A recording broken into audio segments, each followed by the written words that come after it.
প্রত্যেক দিন ঘুম থেকে উঠেই তো রিমির ভিডিও তোমরা দেখো।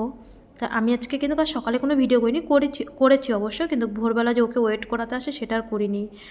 রিমির বাপি আর রিমির ছোটো মামা ওরা হচ্ছে রান্নাবান্না করে বেরিয়ে গেছে। আমার সকালবেলা যে খাবারটা দেয়, রিমি অবশ্য তো খাবে না, শুধু আমার জন্যই দেবে। তাই আমি বললাম একটু লেটেই বেরিয়েও, যেহেতু রিমি খাবে না, হসপিটাল থেকে তো পুরো না করে দিয়েছে ডাক্তার, 2 দিন ধরে খেতে না করে দিয়েছে। শুভ সকাল বন্ধুরা, নতুন সকালে নতুন শুভেচ্ছা জানিয়ে আমি আরও একটি ভিডিও নিয়ে আসলাম। আশা করি যে যেখানে আছো সুস্থ আছো, ভালো আছো। আমি কেমন আছি তোমরা তো দেখতে পাচ্ছ। আর যারা যারা চ্যানেলটি এখনও সাবস্ক্রাইব করেনি তারা সাবস্ক্রাইব করে রিমির পাশে থেকে, যারা সাবস্ক্রাইব করেছে তাদেরকে অনেক অনেক ভালোবাসা। আর আমার ভিডিওটি তোমাদের কেমন লাগছে সেটি কমেন্টের মাধ্যমে জানিও। আর এইদিকে দেখো তোমাদের দাদা ভাই আর রিমির ছোটো মামা চলে এসছে ভাত নিয়ে। ওই দাদাভাইটাও কিন্তু এসছে, ওই দাদাভাইটা আগে বাসে নেমে গেছে। আর রিমিকে যখন খাবারটা দিত তখন খুব তাড়াতাড়ি দিত, তোমরা তো দেখতে 8টা সাড়ে 8টার মধ্যে। দেখো ওরাও কিন্তু ভোরবেলা উঠে রান্না করে, ওরাও 4:30 5টার মধ্যে উঠে যায়। শুধু যে আমি উঠি তা না, আমার সাথে সাথে ওর মামা ওর বাপিও কিন্তু ওরা উঠে রান্না করে তারপরে দেখো বাসে লাইন দিয়ে, পুরনো সিএমসিতে লাইন দিয়ে তারপরে কিন্তু আসতে হয় নতুন সিএমসিতে। প্রায় 1 ঘন্টা লেগে যায়, যদিও 7টার সময় বেরোয়, এখানে আস্তে আস্তে 8:30 বেজে যায়, 8টা সাড়ে 8টা বেজে যায়। তারপরে খাবারটা স্টিম করে, তারপরে কিন্তু এখানে 9টার সময় আসে। তাহলে ওরাও কিন্তু 4টের সময় উঠে, একটাই ছোট গ্যাস, আর সেই গ্যাসটার মধ্যে ভাত করে, তরকারি করে, ডাল করে, তারপরে কিন্তু ওরা হচ্ছে নিয়ে আসে খাবারটা। তারপরে আবার দাদাভাইকে ডেকে তারপরে কিন্তু রিমির বাপি আসে। দাদাভাই যদি একটু লেট হয়ে যায় তাহলে দাঁড়াতে হয়, কেননা এটা তো আমাদের কর্তব্য। আমরা পাশাপাশি, যতই কলকাতার মধ্যেই তো পুরুলিয়া আর বারাসাত, এমন যতই দূর হোক তবুও তো আমার দেখার কর্তব্য, আমার দেখতে হবে।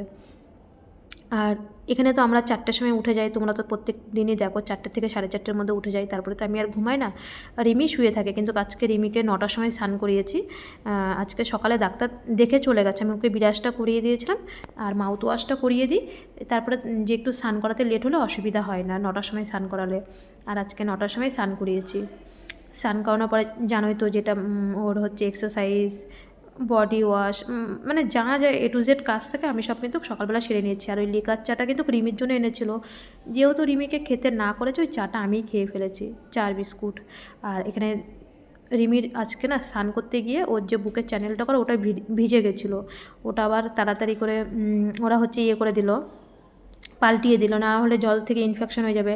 আর রিমির আজকে ছোটো মামার দেখো মনটা কিন্তু খুব খারাপ, সত্যিই তো। 1 মাসের বেশি হয়ে গেছে ছোটো মামা এখানে এসছে, কিন্তু এখনও পর্যন্ত ভাগ্নির সাথেই দেখা হতে পারিনি, কারণ আমাদের তো 1 ফ্লোরের থেকে আমাদেরকে পুরো বিএমটি রুমে দিল।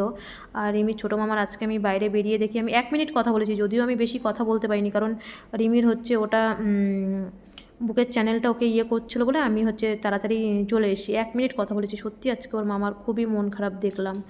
আর এদিকে রিমির আবার অক্সিজেন দেওয়া চালু করেছে, আমি এর জন্য আমি মানে 1 থেকে 2 মিনিট যেই আসুক আমি কথা বলি না, কারণ রিমির যদি কোনো অসুবিধা হয়, যদিও ওর কাছে ফোন থাকে যে আমি বাইরে গেছি, ওর বাপির কাছে কেউ ছোটো মামার কাছে ফোন করে দেবে যে মা কোথায়, তবুও আমি বলি কি যে না ওরা রয়েছে, আর ওরাও বলে না না চলে যা।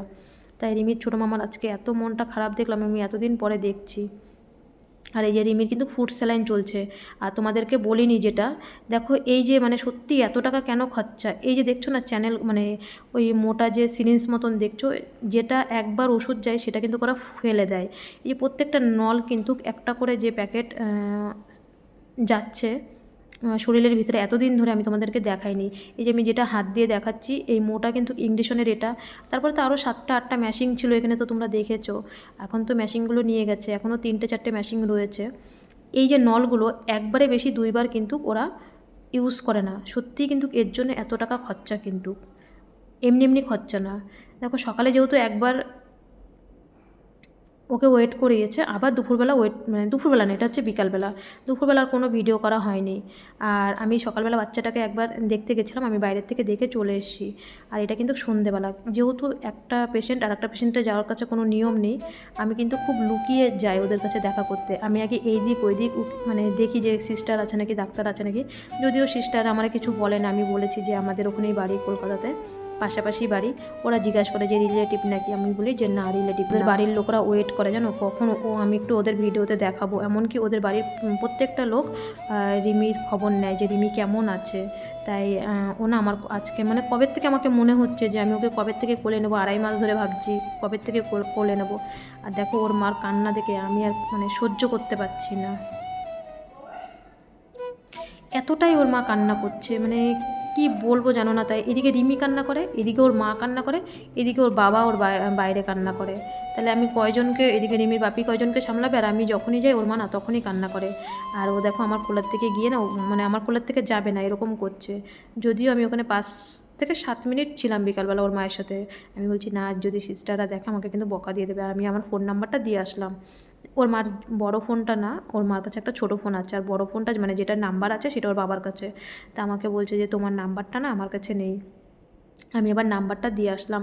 আমি আবার তাড়াতাড়ি করে চলে আসলাম। রিমিকে আমার এক্সারসাইজ করাতে হবে, আবার ক্রিম মাখাতে হবে, 4বার ক্রিম মাখাতে হয় দিনের মধ্যে। আর ও তো রেগেই যায়। আর দেখো এক্সারসাইজ করতে বললাম এখন, ও না কান্না করছে এত পরিমাণে। একজনকে থামিয়ে আসলাম, আবার আরেকজন আর কান্না। ওর মাকে থামিয়ে এসে আবার ওকে হচ্ছে কান্না করছে। মানে ভালোই লাগে না একদম, জানো না কি বলবো। ওকে এক্সারসাইজ করে আমি এখন কি করব, আর ওইখানে ওরকম দাঁড়িয়েই থাকি দরজার সামনে, দেখি সিস্টার যাচ্ছে, কখন ডাক্তার আসবে। আবার রাতে ডাক্তার আসে, এখানে যে সবসময় যেই ডাক্তার থাকে ওই ডাক্তার রাতে আসে, কখন আসবে ওর জন্য আমি ওয়েট করি।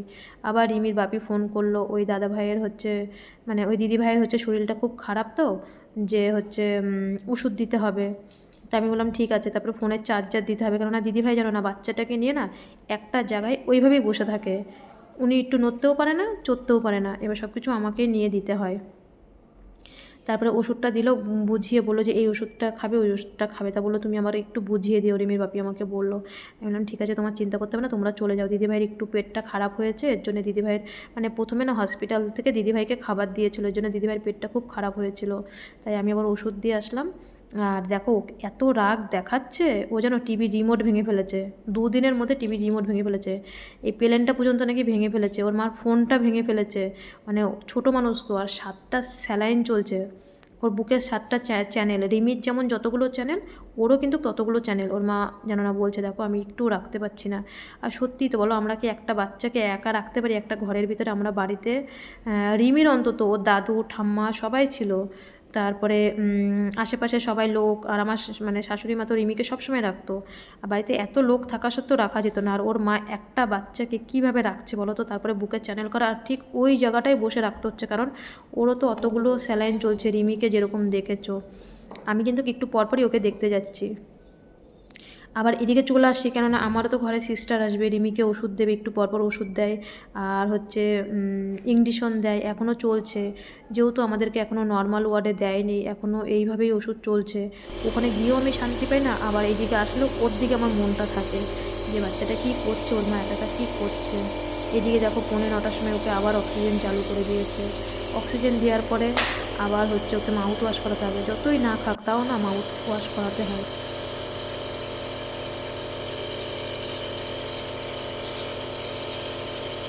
রিমি কিন্তু খাচ্ছে না, তাও কিন্তু 4বারই আমার নিয়ম করে মাউথ ওয়াশ করাতে হচ্ছে। মানে যতই না খাক, আজকে কিন্তু 2 দিনের মধ্যেও এখনও জল ছাড়া কিছু মুখে দেয়নি, তাও কিন্তু মাউথ ওয়াশ। আর এরকম কিন্তু পরবর্তীতেও আমার যে এখান থেকে ছুটি দিলে এখানে তো আরও 3 মাস থাকতে হবে, তাও কিন্তু এই নিয়ম কিন্তু আমার প্রত্যেকটা দিনই পালন করে যেতে হবে, হাজার কাজের মধ্যেও।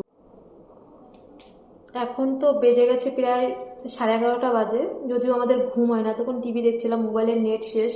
তারপরে হচ্ছে আমাদের কালকেই নর্মাল ওয়ার্ডে দেওয়ার কথা ছিল, কিন্তু নর্মাল ওয়ার্ডে আজকেও দেয়নি। আর রিমির অবশ্য আজকে পটিটা একটু ঠিক আছে, কিন্তু যে ওর যে বায়োস্কোপিটা যে করেছে ওই রিপোর্টটা তো এখনও আসেনি। রিপোর্টটা কালকে আসার কথা আছে, জানি না কি আসবে কালকে। আজকেও আমাদের নর্মাল ওয়ার্ডে দেয়নি। রিমি জানো তো, ডাক্তার আসলেই বলছে কি কখন আমাকে নর্মাল ওয়ার্ডে দেবে, সিস্টার আসলে বলছে কখন আমাকে নর্মাল ওয়ার্ডে দেবে, আর ওরা খালি হাসে। ওরা বলছে কেন এখানে ভালো লাগছে না? ও বলছে না এখানে ভালো লাগছে না। ও তো মানে একদম কখন নর্মাল ওয়ার্ডে দেবে আর কবে ছুটি দেবে, ওখানে সেটাই জিজ্ঞেস করে কবে ছুটি দেবে। বলছে মা দাঁড়াও, তোমাকে পুরোপুরি, ওরা তো মা ছাড়া ডাকে না, পুরোপুরি সুস্থ না করলে তোমাকে আমরা কী করে ছাড়ি। আর সন্ধ্যেবেলা ডাক্তার আসলো, সন্ধ্যেবেলা বলতে 7:30 পৌনে 8টার দিকে ডাক্তার আসলো। আজকে তো 2 দিন হয়ে গেল কিছু খায় না। বলল যে ওই তো এখনও শুয়েই আছে ওইভাবে, শুধু সারাক্ষণ কান্না করে। তা বললো কালকে সকালবেলা বলেছে একটু ফেনাবাদ দিতে বলেছে, বলছে ঘর থেকে ফেনাবাদ করে নিয়ে আসতে আসবা। যদিও ওর এখন খিদে পেয়েছে, রাতেবেলা মানে কান্না করছে আর খিচি করছে, বলছে যে খিদে পেয়েছে খিদে পেয়েছে। মা আজকে রাত্রে একটু কষ্ট করো মা, কষ্ট করলে তো না কেষ্ট মিলবে বলো। যে ওর জন্যে তো আমিও রাতে পর্যন্ত বলি কি ভাত দিতে হবে না, ওই যে চা দেয় কি বিস্কুট দেয় ওটাই খাই, বলি কি যে খাবার যেহেতু দেয় না তোমাদের সাথে শেয়ারও করি না। হচ্ছে সকালবেলা ডাল আর ভাত দিয়েছিল, সেটাই খেয়েছি। যেহেতু ওইখানে গিয়ে খেতে মানে বলেছিল খেতে, এখানে খেতে না করেছিল। আর রিমির সামনে খাই না, ওর তো একটু খেতে মন চায়। আজকে বলছে সন্ধ্যে থেকে খিদে পেয়েছে খিদে পেয়েছে। তারপরে ডাক্তারকে বললাম যে ডাক্তারবাবু ডাক্তার মানে ম্যাডাম ডাক্তার, শিবানী ডাক্তার, ম্যাডামকে বললাম ম্যাডাম ও তো বলছে খিদে পেয়েছে। বললো মা আজকের দিনটা একটু কষ্ট করো, তারপরে হচ্ছে কালকের থেকে সকালবেলা থেকে ভাত খাবে। তাই ওর বাপিকে আবার বলে দিল যে কালকে সকাল সকাল ভাত নিয়ে আসতে। এদিকে রিমি কান্না করে, ওইদিকে ওই দিদিভাই কান্না করে, ওইদিকে ওই দাদা ভাই রিমির বাপির সাথে কান্না করে। তাহলে বলো কয়জনকে সামলাবো? একে সামলিয়ে ওখানে ওখানে যায়, দিদিভাই আমাকে দেখলে হর করে কান্না করে দেয়। সত্যি তো, একটা মানুষ একটা বাচ্চাকে রাখতে পারে? তোমাদের সাথে কথা বলতে বলতে না সিস্টার চলে এসেছিলো। তা ওই রিমিকে আবার ব্যায়াম করালো, ওষুধ খাওয়ালো, আবার 100 ml জল খাওয়ালাম। জানো তো এরকমই হয় আমার, হচ্ছে ভয়েস দিতে দিতেও সিস্টার চলে আসে। আমি ভয়েস দিই ফোনের দিকে, কিন্তু আমার নজরটা থাকে মানে দরজার দিকে, সিস্টার চলে আসে। একটা ভয়েস দিতে গিয়ে প্রায় আমার জানো না মানে 10 বার থেকে 15 বার ফোনটা বন্ধ করতে হয়। কোনো সময় হচ্ছে মানে যেটা স্যালাইনটা শেষ হয়ে যাবে, ভয়েস দিতে দিতে মেশিনে টুং টুং টুং টুং করে আওয়াজ হয়ে যায়, তখন আবার ফোন বন্ধ করি। হয়তো রিমির কাশি ওঠে, এইভাবেই কিন্তু আমার ভয়েসটা দিতে হয়। আর ভুলভ্রান্তি তো হতেই পারে। আজকে একটা কমেন্ট এসে একটা দিদিভাই কমেন্ট করেছে, তা রিমি ওই কমেন্টটা দেখে মানে খুব হাসছে। বলছে কি আমাদের রিমি ভুল বলতেই পারে না, আমি ভুল বলছি। রিমি তো খুব হাসি পেয়েছে তোমাদের ওই কমেন্টটা দেখে। একটা বোন কমেন্ট করেছে, আমি কমেন্টটা ওকে দেখিয়েছিলাম সন্ধেবেলা। আমি বলছি দেখ মানে এই মাসিমণিটা কী সুন্দর কমেন্ট করেছে। বলছে আমাদের রিমিমা ভুল বলতেই পারে না, আর আমাদের রিমিমা হচ্ছে ভুল করতেই পারে না, ভুল তো হচ্ছে রিমির মা বলে। আমি তো ও খুব আনন্দ পেয়েছে তোমাদের এই কমেন্টটা। তোমাদের প্রত্যেকের কমেন্টে পজিটিভ, আর এত সুন্দর কমেন্ট। ওকে আমি কমেন্ট যখনই কান্না করে আমি বলি দেখ তো তুই কান্না করছিস, সবাই এত সুন্দর সুন্দর কমেন্ট করছে। আর ওই দিক দিয়ে দিদিভাইকেও বোঝাচ্ছি আমি যে দিদিভাই খালি আমাকে বলছে জানো তো দিদিভাই তোমাদের কি ছুটি হয়ে যাবে? আমি বলছি দিদিভাই ছুটি আমাদের এখনও ছুটি হবে না, যদিও আমাদের রিমির যদি কালকে বায়োস্কোপি রিপোর্টটা তোমাদের সবার আশীর্বাদ করো যেন বায়োস্কোপি রিপোর্টটা ভালো আসে। যদি বায়োস্কোপি রিপোর্টটা ভালো আসে তাহলে আমাদেরকে নর্মাল ওয়ার্ডে দেবে। নর্মাল ওয়ার্ডে দেওয়ার পরে হয়তো আমাদের হয়তো 5 ফ্লোরে নয় 1 ফ্লোরে দেবে, জানি না কোথায় দেবে, ভিডিওতে তো দেখতেই পারবে।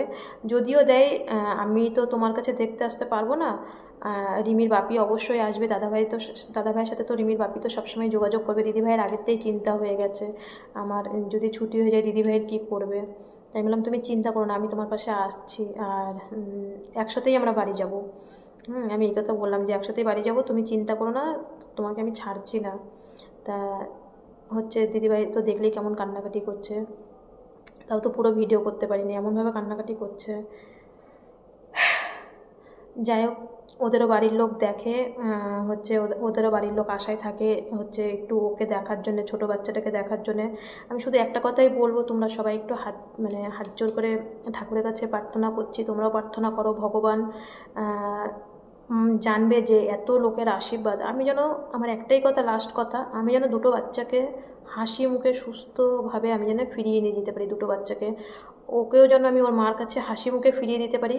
ওর মা আমাকে আজকে আমি যখন গেছি ওর মা তখন ফোনে কার সাথে কথা বলছিল, তা ওনার ভাই দাদারা ফোন করে, যেমন আমারও ফোন করে, বলছে কি দেখছিস তো রিমির মা কত কষ্ট করছে, তাহলে তুই কেন পারবি না, তুইও রিমির মার মতন পারবি। দিদিভাই আমাকে বলছে তোমাদের সামনে অবশ্যই দিদিভাই যখন বেরোবে তোমাদের সামনেও অন ক্যামেরায় দিদিভাই তোমাদেরকে কিছু বলতে চাই, দিদিভাইও বলবে। আর তোমরা শুধু আশীর্বাদ করো 2 হাত ভরে, যে আমি যেন দুটো বাচ্চাকে হাসি মুখে সুস্থ করে আমি যেন আমাদের দেশে কলকাতায় ফিরিয়ে যেতে পারি, আর আমি যেন ওকেও ওর মায়ের কোলে যেন আমি হাসি মুখে যেন আমি ফিরিয়ে দিতে পারি। দিদিভাইয়ের যে আজকে কান্না করছে দিদিভাই, কালকে যেন দিদিভাই হাসে। তোমাদের আশীর্বাদ খুব দরকার, তোমরা পাশে না থাকলে আমি কিচ্ছু করতে পারবো না। আর ভগবানও যেন দেখে যে দুটো বাচ্চার প্রতি এত সবাই আশীর্বাদ করছে। আজকে এই পর্যন্ত, কালকে রিমিকে জানি না দেবে কি না নর্মাল ওয়ার্ডে। সবাই ভালো থাকো, সবাই সুস্থ থাকো। প্রায় 1 মাস হতে গেল এই রুমটার ভিতরে, বিএমটি রুমে। আমাদের 40 দিন বলেছিল, দেখেছো তো, এই কারণে কিন্তু 40 দিন ওরা হাতে দেয়। তো 1 মাস তো হতেই গেল, তারপরে আবার নর্মাল ওয়ার্ডে দেবে, তারপরে ছুটি দেবে কবে জানি না। সবাই ভালো থেকো, সবাই সুস্থ থেকো, আজ এই পর্যন্ত।